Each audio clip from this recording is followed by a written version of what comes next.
Hey, Daddy, this is the man of the champions, Bill Fonzie giving a shout out to something else. Something else, Daddy. This is Nickel Matara, Great Warrior Wolf, and you are listening to Something Else. I'm Tony Cini, and you're listening to Something Else.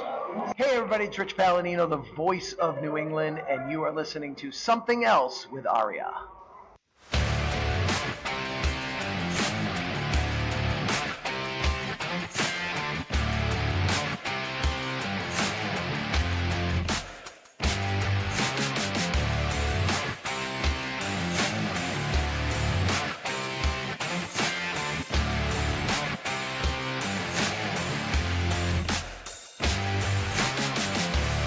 And welcome to episode number 089 of Something Else. Feast your ear holes on this week's episode as we take a look at both Mid-South Wrestling and World Class Championship Wrestling from 41 years and 1 day ago today, April 16th, 1983. My name is Aria, and welcome to the show.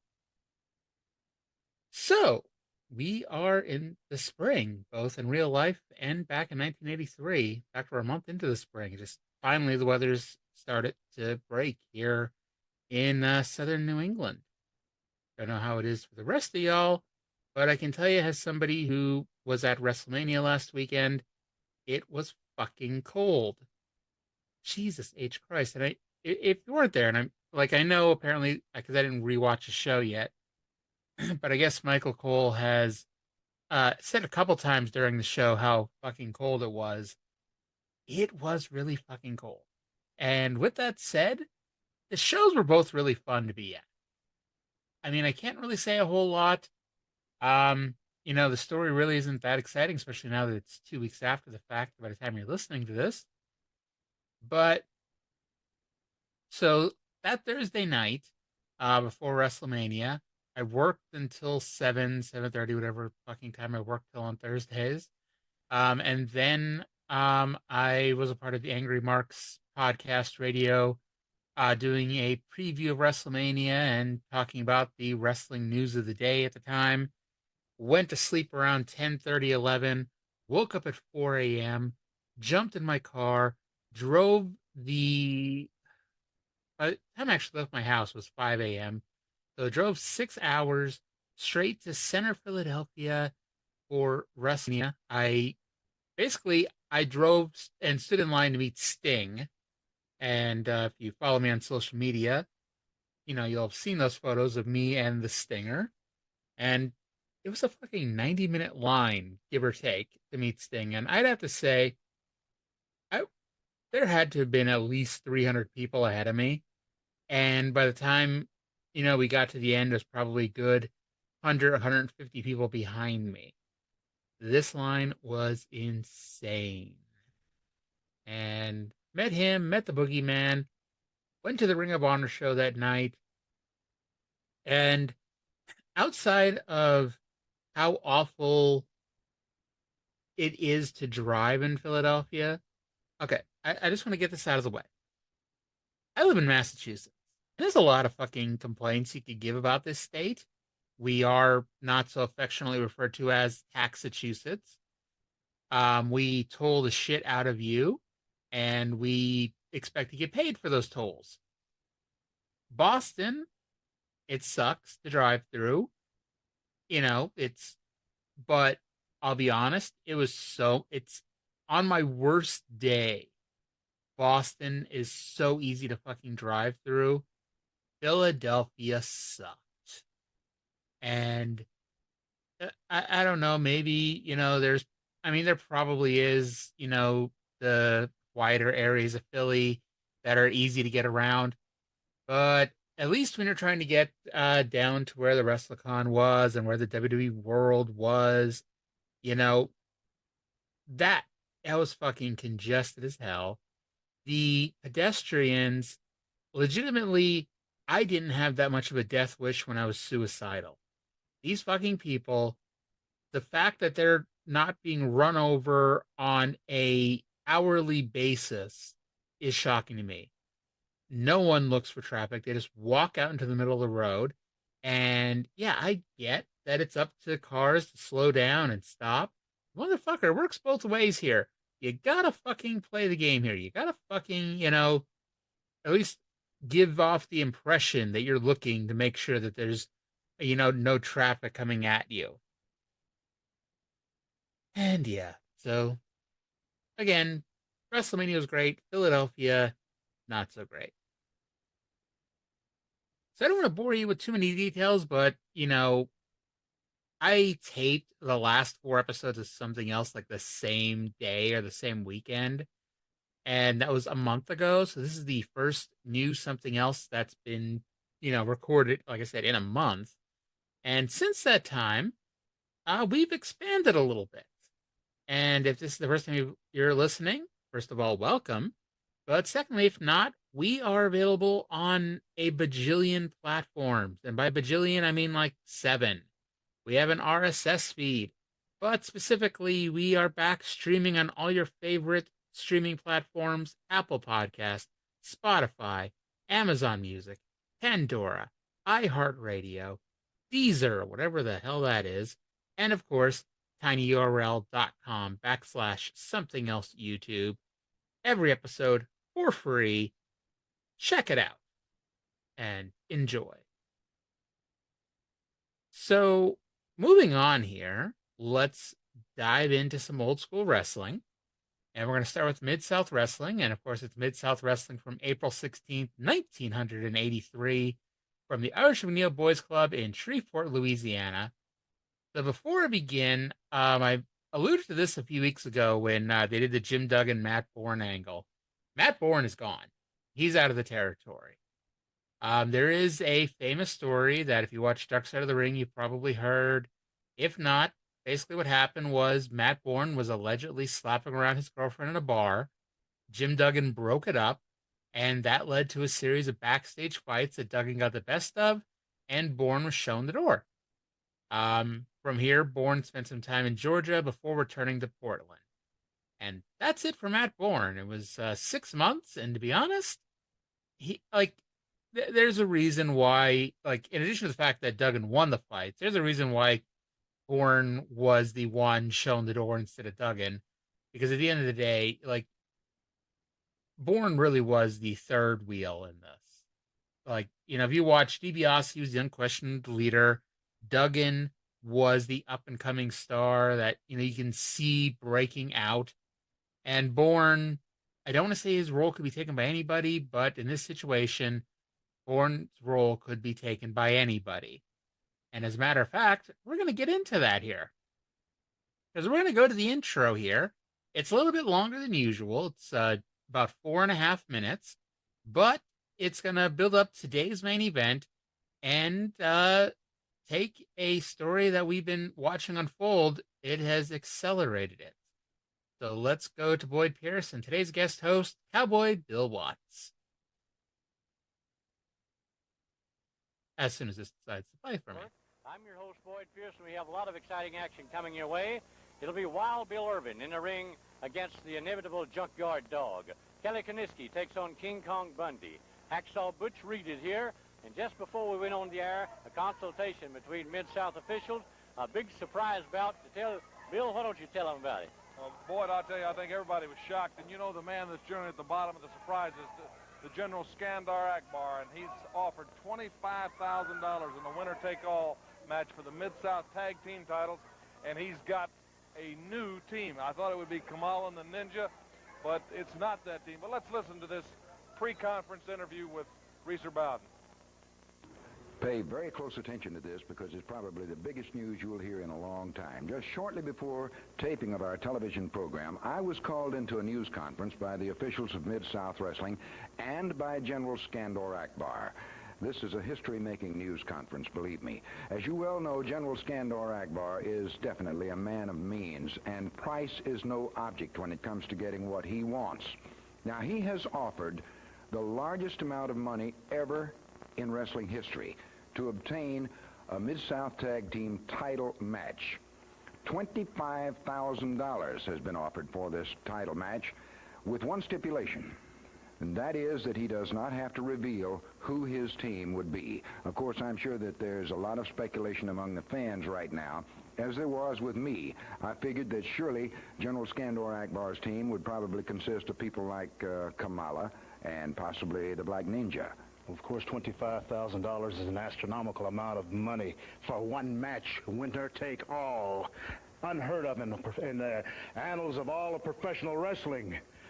But I feel that the culmination of this awesome team that I have put together may be the coup de grace of anything the General's ever done. And to think Mid-South is groping in the dark, wanting to know who this great team is. And wrestling number 2 and Tiger Conway, greedy as they are, they took it hook, line, and sinker. Let me reveal this awesome team right now. And here they are. Surprise, surprise, surprise. Indeed. General Skandor Akbar, without a doubt, the most successful manager in professional wrestling. Track record speaks for itself. Ted DiBiase is still upset with Mid-South for its handling of the Rat Pack in the title situation. My partner, Hacksaw Duggan, in my absence, took it upon himself, got a little rambunctious, and fired Matt Bourne. Ted DiBiase is the captain of the Rat Pack. And my decision is a decision that stands, and this is my decision. I admire Mr. Olympia for one very important reason. He was so loyal to his ex-partner that he gave himself entirely. You put that same loyalty, Mr. Olympia, in me and Skandor Akbar, and I'll take you right to the top. Well, you know, I've learned a lot. My loyalty lies with me. But my financial agreement and loyalty lies with Skandor Akbar and Mr. DiBiase. And let me say this.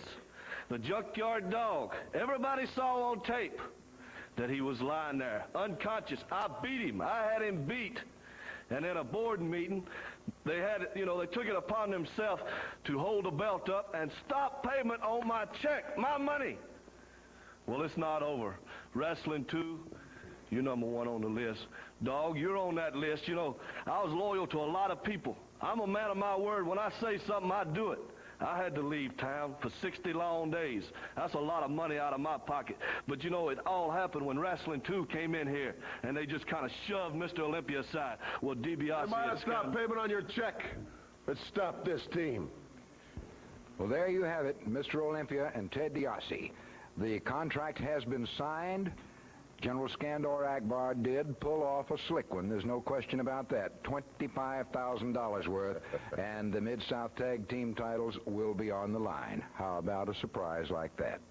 $25,000, Ted DiBiase, Mr. Olympia, and Skandor Akbar. What a crew.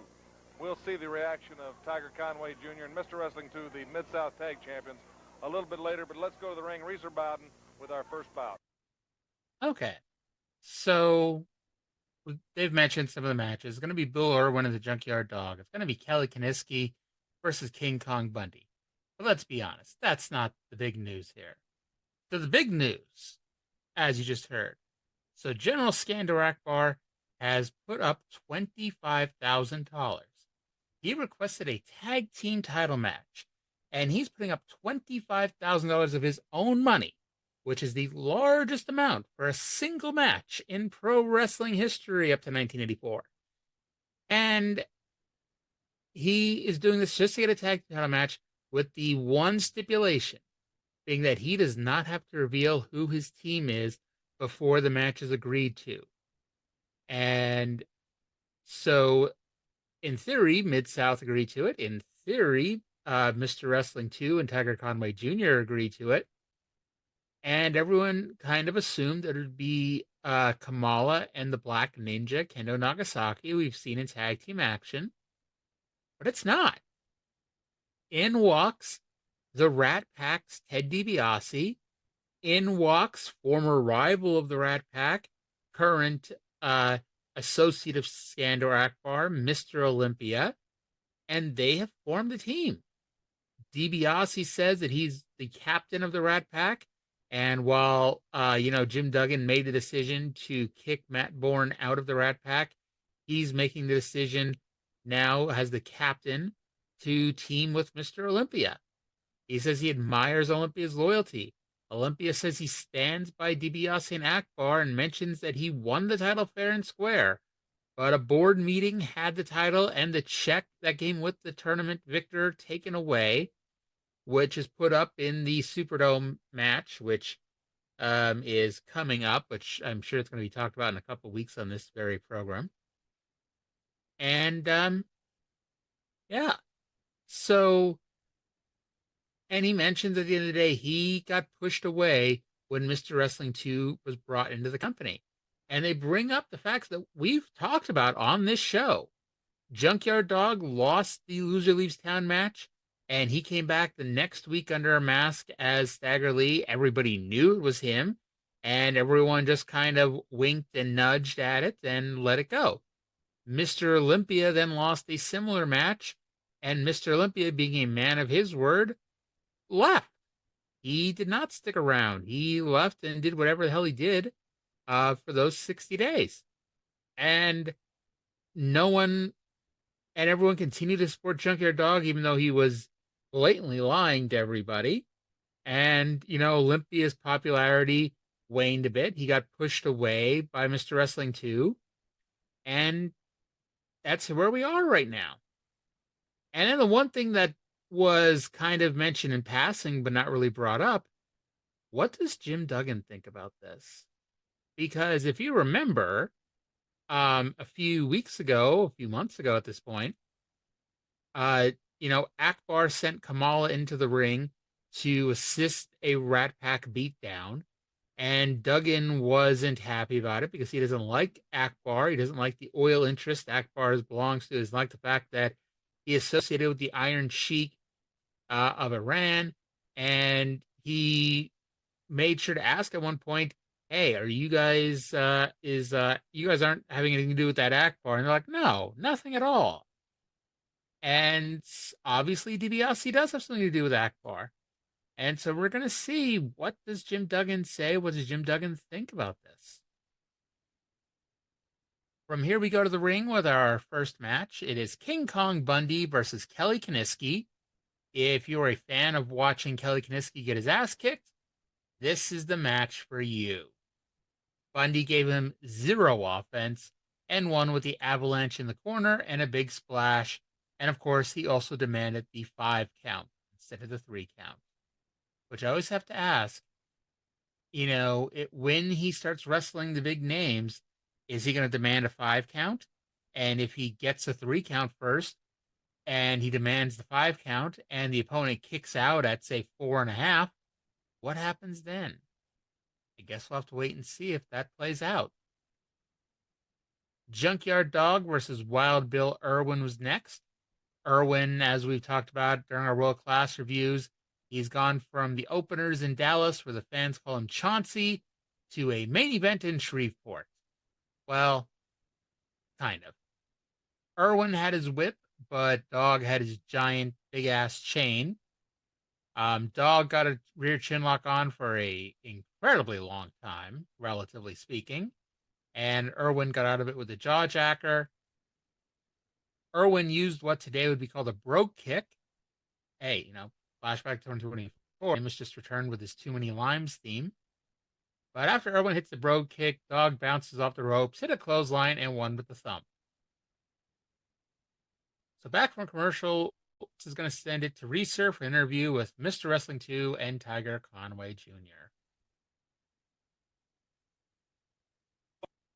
Mr. Wrestling 2 and Tiger Conway Jr. are a little shocked by Akbar's new team. But one thing that also surely brought a light to their eyes was Akbar's put up $25,000 to get this match. Let's hear their reaction to this challenge by Skandor Akbar. Well, gentlemen, as you have heard, I'm quite sure, $25,000 has been put on the line by General Skandor Akbar in a winner-take-all match for the Mid-South Tag Team titles. The contracts have been signed. Tiger Conway and Mr. Wrestling 2 have agreed to put their belts on the line against an unknown team, but now that team has been revealed. That's right, and everybody saw who it was. It's a surprise, true enough, but I'd like to say this. Akbar, Olympia, Ted DiBiase, these belts mean a lot to Wrestling 2 and myself. Come and get them. We're ready for you. Ted DiBiase, I got one score to settle with you, and all the people know exactly what that is. You knocked me out with that glove, and I tell you, I've never forgot it. And all I've been doing is waiting for an opportunity to get back at you. And this is my opportunity, and I guarantee you, I'm going to take it like I never took it before, and I'm going to bring it to you. Well, of course, Ted DiBiase and Mr. Olympia make one tremendous team, and $25,000 is a lot of money. How do you know they make a good team? How do you know? What makes you think they're such a great team? Yeah, you guys want this right here. You put $25,000 up in order to get the match. Well, that's fine and dandy with me, my friend, because Olympia, I told the people that you were the cause of all this, and I proved it. And now, sir, it's going to give me great pleasure to get into that ring, not only to defend these, not only to take $25,000 away from you, but to beat you half to death.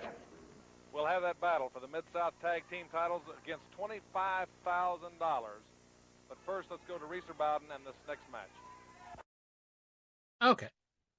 So we get the interview here where Reeser talks to Mr. Wrestling 2 and Tiger Conway Jr. Tiger Conway Jr., he talks about how people remember what happened with him and DiBiase, and thank God he said something, because I can't speak for the rest of y'all listening to this, but I couldn't fucking remember what the hell happened between him and Ted DiBiase. Apparently DiBiase at some point had his loaded glove and knocked him the fuck out. And then Mr. Wrestling 2, just being an asshole, screams at Reeser for implying that Olympia and DiBiase were a great team. Dude, what the fuck did Reeser do to you? Anyway, the man who once famously screamed on this show that he was a quiet man continued to scream that he was now going to beat Mr. Olympia half to death. What a nice quiet man that Mr. Wrestling 2 turned out to be. Plus, let's call a spade here. He's got a problem with them calling Ted DiBiase and Mr. Olympia a great tag team, even though they haven't teamed before. For fuck's sake, 2 and Conway, they teamed like once before they won the damn belts. Like if I'm exaggerating, then they've only teamed twice before winning. But I'm pretty certain they teamed one time on a match that aired after they had actually won the belts, but before it was acknowledged on television. And that was it. But, so let's call a spade here. Yeah, you're the champs, but, not exactly the fucking Midnight Express here, teaming for a decade before winning the damn belts. Not that, they teamed for a decade before winning either, but that's a future commentary. So we go to the ring for our next match, which is Hacksaw Butch Reed versus Frank LaVert. Yes, Frank's last name is LaVert. 2 words. Or maybe La is his middle name. Maybe it's a nickname. Maybe his name is Frank Vert, and his friends call him La.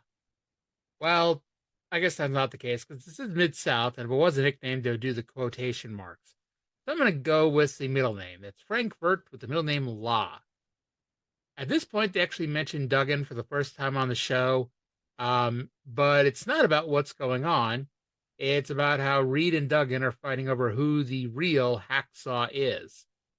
LaVert got in a forearm, so Reed came back with a forearm of his own and won with a flying shoulder tackle. And now it's time for the big match. I know I said Bill Irwin was in the main event, but, even though he's wrestling Junkyard Dog, that really wasn't the main event. We have the real main event here. It is Tag Team Champions Mr. Wrestling 2 and Tiger Conway Jr. versus Mr. Olympia and Ted DiBiase with General Skandor Akbar. So DiBiase and Olympia have put up $25,000, but it turns out that 2 and Conway only get it if they win. Reeser mentions that Olympia is a former Mississippi state champion, and of course he does not mention, as we've mentioned now for what seems like 6 months, that Mr. Wrestling 2 is technically the current Mississippi state champion. Just, that belt has kind of just disappeared. And to be honest, if Duggan wasn't wearing his like a scarf, we might as well just say that Louisiana title disappeared too, but at least for the moment, the Louisiana title still gets brought up most weeks. So Conway starts with DiBiase and gave him a blow that sent him onto the top rope, and 2 did a knee lift, but apparently wasn't a good enough knee lift. has DiBiase kicked out. Olympia and 2 tagged in, and 2 got the best of it, with Olympia flying out of the ring with another knee lift. At this point, Watts does say in passing that Duggan didn't want anything to do with Akbar, so we'll see what happens there. 2 gets the hot tag, and both heels were in there, but 2 had no problem with both. He was so good that he gave DiBiase a knee lift, and Olympia sold it. Yes, he gave DiBiase the knee lift, and Mr. Olympia took the bump for it. That is a powerful knee lift. Akbar gets up on the apron, so 2 goes after him. DiBiase and Olympia cut off Conway, and Olympia slaps on the sleeper, but Conway somehow broke the sleeper with a backbreaker, while Olympia still had the sleeper on. That really happened. DiBiase loads up his glove, so 2 runs at DiBiase. The referee's distracted at this point, so Akbar gave Olympia some kind of foreign object that Olympia put around his boot, and he kicked Conway in the head, knocking him the fuck out with a drop kick for the win and the titles. And yes, the reign of 2 and Conway, which has been going on for like 4 weeks, is already over. The Kings are dead. Long live the new Kings. Mr. Olympia and Ted DiBiase, your Mid-South Tag Team Champion. That Ted DiBiase here, he is sure going through title belts here in Mid-South. And he was the North American champion. He was the tag team champion. When he lost one, he had the other. Wasn't he the Mississippi State champion at one point? He's now the tag champion again. You know, they just don't want to give him any time without a belt, I guess. So then we're going to our next match, which is Kamala and Kendo Nagasaki with Friday and General Skandor Akbar versus Art Cruz and Mike Jackson. Akbar, who lost his headpiece in the last match, went backstage, put it back on, and walked right back out. The fans actually popped when Art Cruz got the tag and popped bigger when he punched Kendo. To be honest, when he punched Kendo, I popped too because I was hoping he, stiffed him on that one. That's mean. I shouldn't say that. I'm sure Kendo Nagasaki is a nice guy. However, I just thought that you were the shits, dude. Thought you were the shits. Mike Jackson hits a drop kick that Nagasaki sold by spinning in a circle. Case in point, Kamala tags in and won with 2 splashes to Jackson. And then it's time for Rip Rogers versus Randy Barber. This is the expiration of time match. And Rip hasn't yet bleached his hair blonde, but he already has the personality and, the temperament that he would be known for and famous for. And it really is sad. We've talked about in the past about jobbers who don't get much. We mentioned Reno Riggins over on Smoky Mountain. That, he was incredibly talented, but never really got anything of a push. Rip Rogers, he's another one. The dude's fucking talented. He's, great. He's got personality out the wazoo. And for whatever reason, no one ever really gave him much of a push. And he's best known as an enhancement talent, and that didn't change here. Even though, actually, and I say nothing changed here, he actually won. He won with a small package. And so it's actually not the expiration of time match. We have the real expiration of time match. Tim Horner versus Tony Zane. Oh, great. Horner is here. Well, at least he's not talking. So this really is the expiration of time match. Unless, of course, Horner wins in like 10 seconds with a natural bridge. He doesn't. Instead, it goes to the expiration of time. So, before we move on to the next show, we got to talk about what's coming up next week. Now, in what is becoming the running joke of the show, and this has been going on now for a month, we are finally going to get our little person tag team match next week. This thing has been promised now for a month. Not that I can't imagine anybody really tuned in specifically to see it, but it was like, it's not even like WWE where like they would have mentioned it and then dropped it and never talked about it again. They still mentioned it pretty much every week that we're going to get this tag team match, and it is actually going to be next week. telling you, I've already watched the show. April 23rd, 1983, they finally have the little person tag team match. And also, we're going to have Mr. Wrestling 2 versus the Black Ninja Kendo Nagasaki. So that does it for another good episode of Mid-South. A lot of stuff is going on. We've talked about this in the past. Mid-South is amazing at mixing, the storylines together, mixing all the guys together. Because, look at it. You have Olympia. Olympia's feuding with two. Olympia is also feuding with, Junkyard Dog, who's also feuding with Kendo Nagasaki, who's also feuding, with pretty much, everyone in Akbar stable. You have fucking Olympia teaming with Ted DiBiase. Ted DiBiase is in an alliance with Jim Duggan, and that's starting to go south now that DiBiase has pledged support with Akbar. DiBiase is also in the never-ending feud with Junkyard Dog. He's also in this feud with Olympia. He's also now feuding with Conway.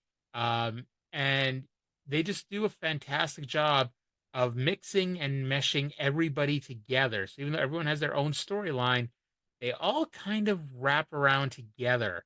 So even though you only had, let's be honest, how many people are actually in the Mid-South territory? Like maybe 20 people at best, I'd say. Even though you only had 20 people, it still was, a great little group here. And, we'll see where things go here. I know 1983 is not their big year, and things are really going to drop off here in a few months.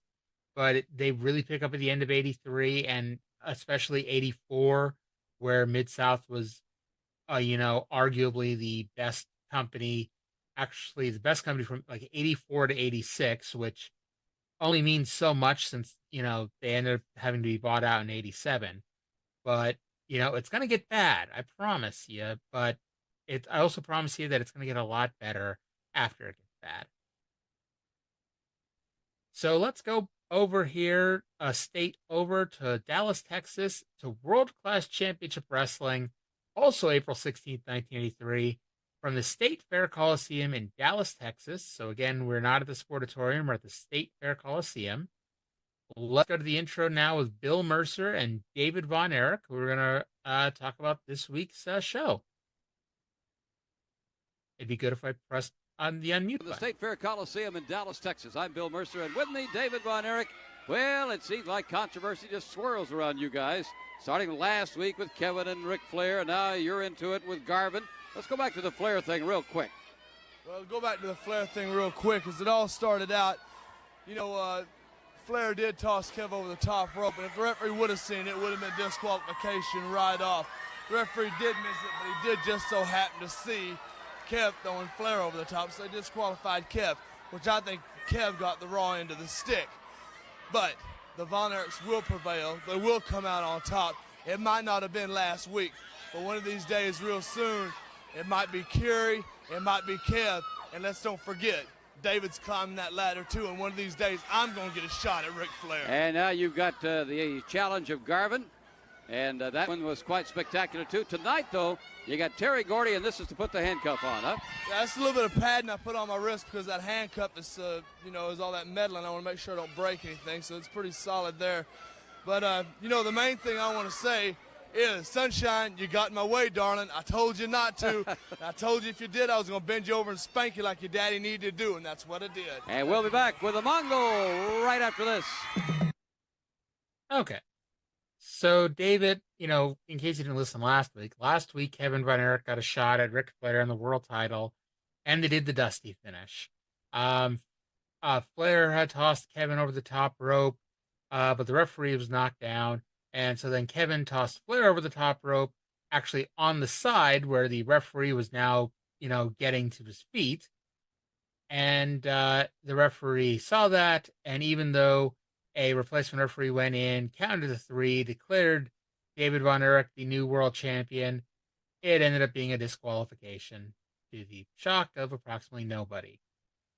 And David mentions that, Kerry's moving up the ladder, Kevin's moving up the ladder, he's moving up the ladder, and one day one of them is going to be the world champion. And he's not lying, he's not lying. One of them will be the world champion one day.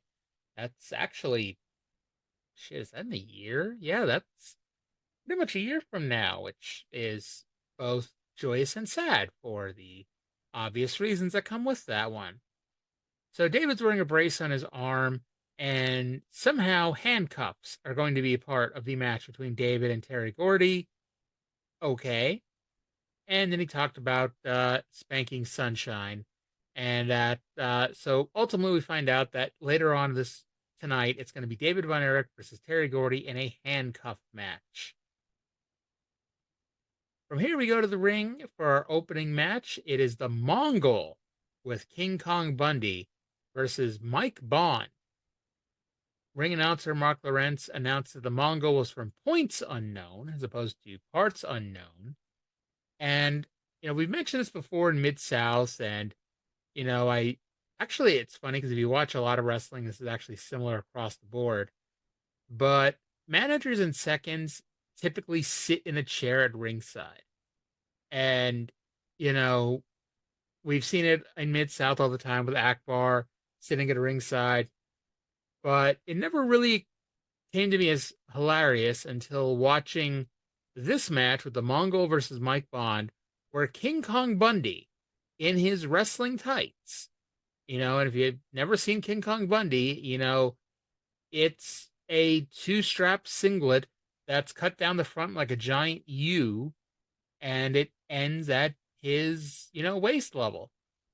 Picture, the Big Show's original tights or Andre's tights with the extra strap on it, if you've never seen King Kong Bundy. But I imagine if you're listening to this show, you probably have. Anyway, so that man, 6'4", 400-something pounds, wearing that deep-cut singlet, he's just sitting in a chair at ringside and watching this exciting wrestling action. Mercer declares that the Mongol is here to work hard. I mean, that's nice of him. I'm always happy to see foreigners coming to this country and working hard. Now, the Mongol, if you're like me and had no idea who the hell he was, he would go on to be Cousin Luke in the WWF. No, not that Cousin Luke. Not Luke Williams of the Bushwhackers. This was the Cousin Luke that was with Hillbilly Jim. Cousin Luke, Cousin Junior, Uncle Elmer, that Cousin Luke. Honestly, it would have been so much better if it was the Bushwhacker Luke. But oh well. Bundy was screaming from ringside that they should stop the match during a chin lock. I mean, any move is a finisher if you use it as such. But this match went way longer than it needed to, and Mongol won with an over-the-shoulder backbreaker, which was called the backstretcher, which Mark Lawrence called that the match went 6 minutes and 15 seconds, and it felt every second of that 6 minutes, 15 seconds. So let's go now to our ringside correspondent, Monica Hunter, who is with King Kong Bundy and the Mongol. King Kong Bundy, now that Kabuki has been defeated, how do you plan on using Mongol in the future? Let me tell you something. The boss is beside himself with anger. There's no way Yatsu should have beat the great Kabuki, but he did. But look what the boss has gotten now, the Mongol. The boss combed the world to find a talent like the Mongol, and the boss has said, this is it for Yatsu and Hussein. It's reached the end of the line, and they're finished. It could be the Mongol, it may be Kamala. We're not sure exactly who it's going to be, but they're going to be taken care of. Next, back with Ric Flair. So that was just your typical, ordinary, run-of-the-mill post-match promo.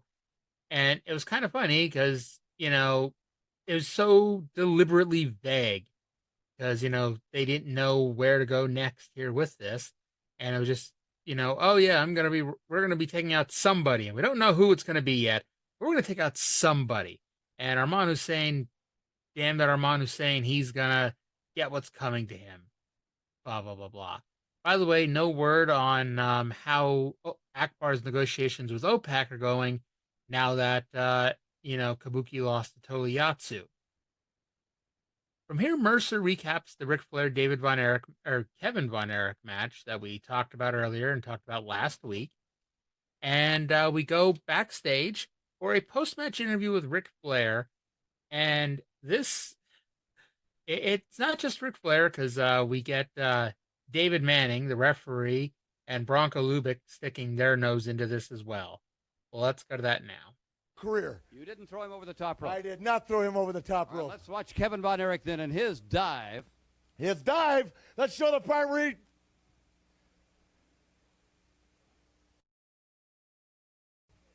All right, here it comes. Now, I'll tell you what this is right here. This is a conspiracy to humiliate Ric Flair. This is a conspiracy. What is this? This has no right being on film. This is the part where he comes off and pins you. He pins me here. Yes, he does. After he threw me over the top rope, ran my head into a post, caused me to bleed, and it almost ended my... What is this right here?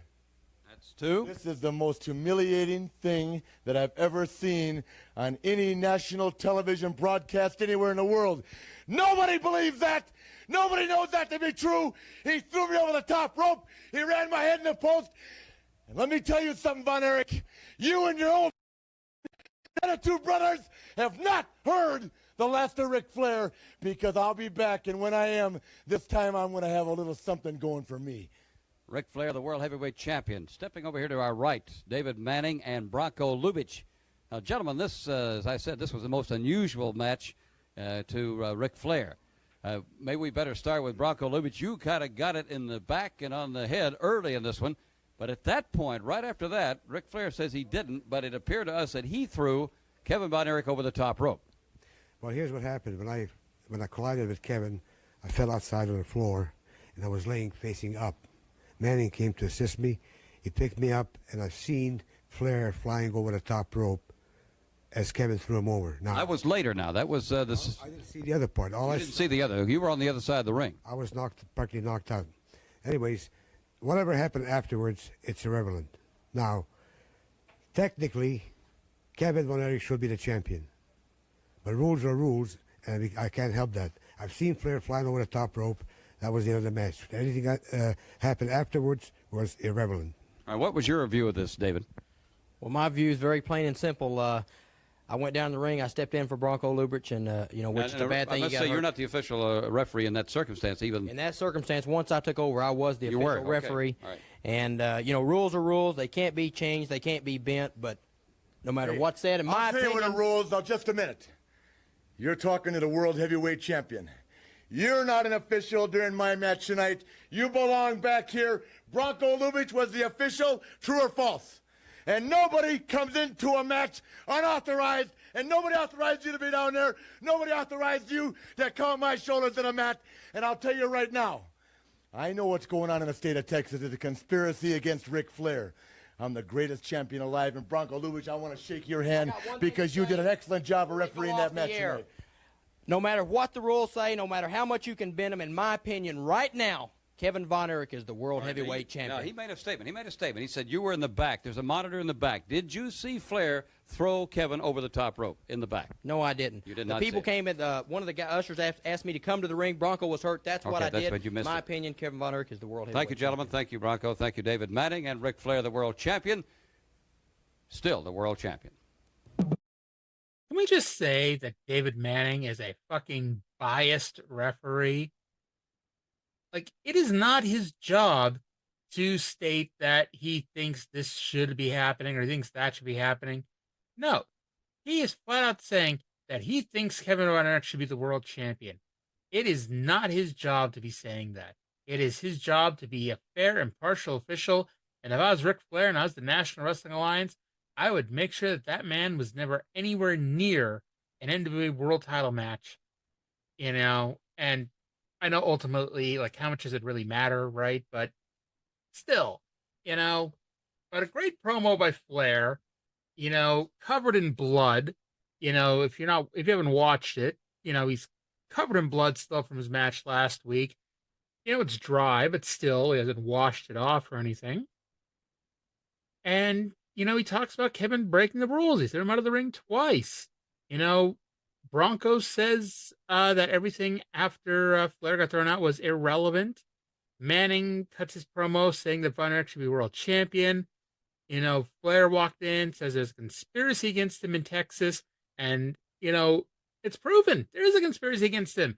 The referee is openly saying that he should lose the match. He should not be the world champion, even though by the rules of the match, he won. He retained his title on a disqualification. No matter what the hell you think, it's proven otherwise. And it's not up to you to say, oh, that shouldn't be allowed or whatever. No, fuck that shit, dude. But the feud between Ric Flair and the Von Erichs must continue. Believe it or not, it did not end here in April of 1983. So we go to the next match. It is King Kong Bundy versus Jose Lothario. Yes, it's a Bundy doubleheader this week on Something Else. Lawrence says that Bundy's from Nome, Alaska. Nome, Alaska. Damn. Although I'd rather live there than Atlantic City, damn, Nome, Alaska, weird.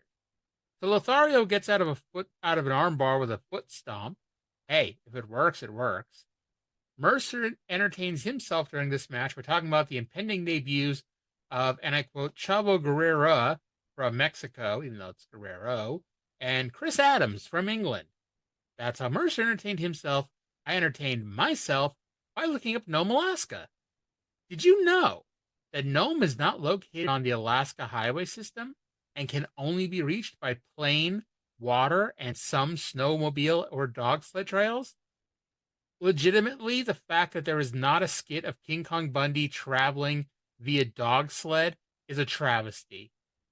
And goddamn, if somebody's out there listening to this and you say to me, hey, back in 1981, they had a skit with Bundy coming in by dog sled, I want to see that now. Because that, like, especially, it's not even just Bundy on dog sled.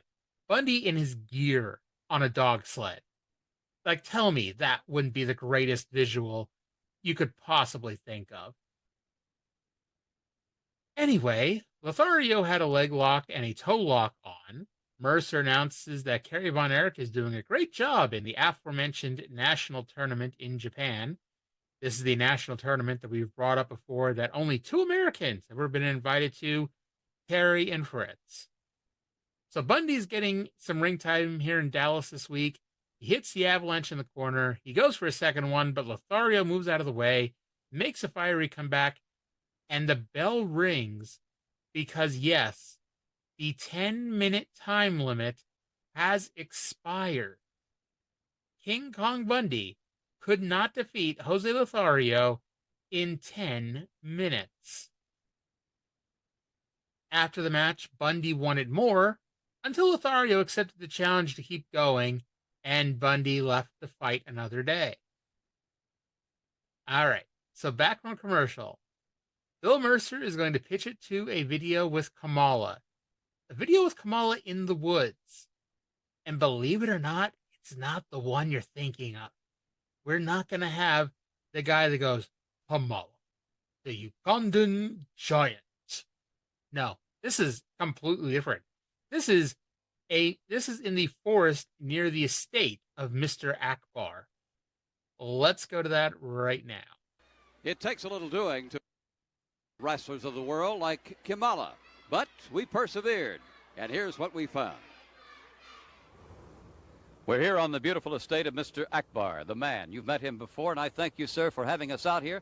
I wonder why we're meeting in this forest rather than up on the hill at your beautiful mansion. Well, first of all, Mercer, Kamala must be kept in his natural surroundings. Otherwise, he will suffer from culture shock. This is the reason you're meeting me here, Mercer. So this is his normal environment, then? Exactly. Now, who are these men with you? I know Mr. Kumar to your left. Would you introduce the others? Meet the Mongol, 300 pounds plus, internationally known wrestler. And by the way, the problems in this area have become more so. This explains the presence of the Mongol in the general stable at this time.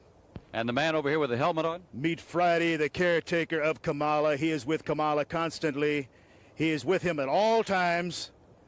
He is more or less, as I've said before, his caretaker. All right, now speaking of Kamala, could you bring him in so we can meet him? Well, of course, but I must have assurance from the cameraman that there will be no sudden flash bulbs, no disturbances of any kind, because this man could become uncontrollable. Dynamite, as you Americans say at times. Well, I'm sure that our cameramen, the reporters, will not bother us here. Tell me about the situation now with your bringing in Kamala. Well, of course, it's a twofold situation.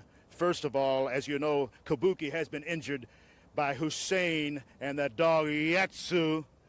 And, of course, Kamala will take care of that situation. The other is the Von Erich family, the snotty-nosed young punks called the Von Erichs, who have been in this area much too long, and in due time we shall get to that situation, I assure you. Now, this man, the Mongol, as I've said before, he is Devastation himself and a welcome member to Devastation Incorporated. And now Kamala is on his way, 6'9", 385 pounds. And as I've said before, he is uncontrollable at moments, Mercer. Well, he is an awesome sight. I would like to hear him speak in his native tongue, though. Could you say something for him? Oh. Hey, watch it. Look out. Hey. Okay. So, even better than our famous Jerry Jarrett backyard, we're now in the backyard of General Skandor Akbar. And it's funny that obviously, there's a little bit of, control issues with these shows, because we've already seen the Mongol wrestle, and here we are being introduced to the Mongol, 30 minutes later. In theory, they could have, aired the skit last week even, or, even had it earlier in the show and had the Mongol match, after this, because then it's like, hey, we're now introduced to this guy that, is now wrestling, as opposed to we're now going to watch the guy wrestle and then he's, be introduced to him. But, they talk about, that they had to have Kamala in the woods behind General Akbar's house since, he's used to living in deepest, darkest Africa. And they mention, Akbar mentions that Kabuki was injured by Arman Hussein and Tolyatsu, and Kamala will take care of them and the Von Erichs. And that's when the star turn of this show happens, this episode, where Kamala comes through the woods. Mercer tries to interview him, and Kamala just shoves him right down and then stalks the cameraman. At that point, sadly, we go to commercial. But, not Akbar, but fucking, Bill Mercer, I'm sure, I'd hope they'd have some sort of a mat or something on the ground. But Mercer took a flat back bump down off camera. It looked fucking great. And like I said, I hope they put some sort of a mat down, because that guy is not a trained wrestler. He's not a trained bumper. And even if you are, it's like, you're in a dirt field where it's like, at best, you're falling on dirt. At worst, there's going to be rocks and shit. And, this poor bastard, that's all I'll say, this poor bastard. And just loved it. And if you've never seen this particular video, Akbar has his detractors, but he's done a lot of good shit. And, especially when you give him something that he can sink his teeth into. And a lot of the shit, like with Kamala here, this is something he can sink his teeth into and just cut these weird, wacky, off-the-wall promos. And honestly, I think the people who don't care for the Mid-South version of General Skandor Akbar, if you saw the world-class version, you'd love him a lot more. Because it's just, like I said, it's just fantastic. So now we get the handcuff match. It is David Von Erich versus Terry Gordy with Michael Hayes. David and Gordy are handcuffed together. The cuffs have about a foot-long chain. So there is some room here. Believe me, it's not like a real police handcuff where you're basically having to hold your own hand behind your back here. David Manning, who we've acknowledged is a biased referee, is the referee here. Manning continues to show his bias by not allowing Hayes at ringside for this match. So why is Hayes not allowed at ringside, but Bundy was earlier? Because Mongol wasn't wrestling a Von Erich, obviously. So there were 14 minutes left in this show during match introductions. However, with all the pre-match shenanigans where first Hayes gets kicked out, and then Gordy avoids being handcuffed, and then teasing leaving, and then getting back in the ring and getting handcuffed, we were down to 8 minutes by the time the bell actually rang. David tried an Irish whip and quickly realized the problem with throwing Gordy into the corner, as he then had to follow along. Now, both men, we mentioned earlier, Kevin had a brace on his arm to put the handcuff over. Gordy had one too, but his slipped. So now his cuff was on his wrist instead of his brace, and he actually had to, tighten the cuff, because at that point, when you're putting it over a brace, you need a lot, less room there. But Gordy took over and pulled back on David's head with the chain of the cuff. David was cut open thanks to a punch with the chain. I should point out that Mark Lawrence, who makes the time calls, he makes the 5-minute call, and we're barely 3 minutes into this match. David blocked a pile driver and scurried between Gordy's legs. He flipped Gordy over and pinned him. That finish came out of nowhere. Gordy's cuff got removed first, and that's important because that's when Hayes hit the ring for a 2-on-1. Since David was still handcuffed with the other cuff, they handcuffed David to the top rope and beat on him until not Kerry, not Kevin, but Iceman King Parsons runs in for the save. And actually, it was a 3-on-2 because a fan jumped into the ring to save David. I don't care if you really thought wrestling was real back in 1982.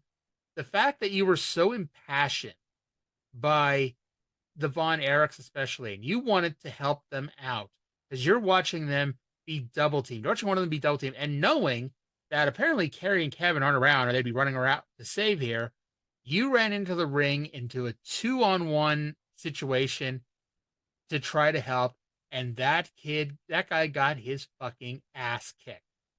Gordy and Hayes beat him like he owed them some money, and a police officer finally yanks the fan away, and Iceman jumps in and sends the heels packing, and the baby faces clear the ring and stand tall. So let's end the show by going back over to Bill Mercer, who's with Michael Hayes and Terry Gordy, to talk about the goings-on this week.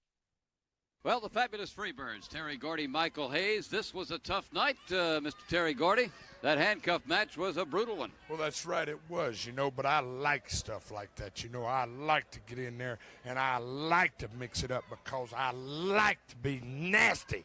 Because I'm a nasty individual, just as it is. And I don't mind getting in there and rubbing somebody's face into the mat. And I don't mind getting in there and hurting somebody. And I don't mind popping an arm, man. And something that makes me mad, man? What's that? I hear all these people in Texas out here talking about go home, Freebirds, go home, Freebirds. Well, let me tell you something, Texas. There ain't no other place that I would rather be than in Georgia right now.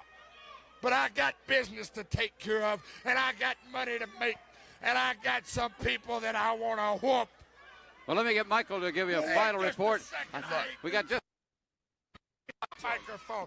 Hey, I'm talking about the Von Erichs. I'm going to give an awful whooping to you, boy, an awful whooping. And that's World Class Championship Wrestling. Thank you, man. All right, so I say it was with Mercer, or Mercer with Hayes and Gordy. It's really Mercer with Gordy, and Hayes is just standing there because this was all Gordy, and it was Gold Jerry Gold. Gordy said that he likes getting in there and mixing it up. He likes being nasty because he's a nasty individual. He doesn't mind hurting someone or popping someone's arm. Gordy screams that he'd rather be in Georgia. You don't have to tell him to go home. He'd rather be in Georgia, but he's here because he's here to make some money, and he's here to put an awful whooping on those Von Erichs. So we've mentioned earlier that Mid-South is going to, die a bit before it comes alive next year. World Class, obviously, through the fucking roof right now. It is on fucking fire. It is the peak of the Von Erichs. Freebirds rivalry, and it's just going to get better from here. And we picked a pretty goddamn good time to get diving in here to World Class. So another great episode of World Class, a good episode of Mid-South, and that's going to bring to an end. Now, it's April 16th as I'm recording this. The show's going to drop April 17th. And so I think about this because I'm about to play the 16-bit Wyatt Family theme that we put up to end the show.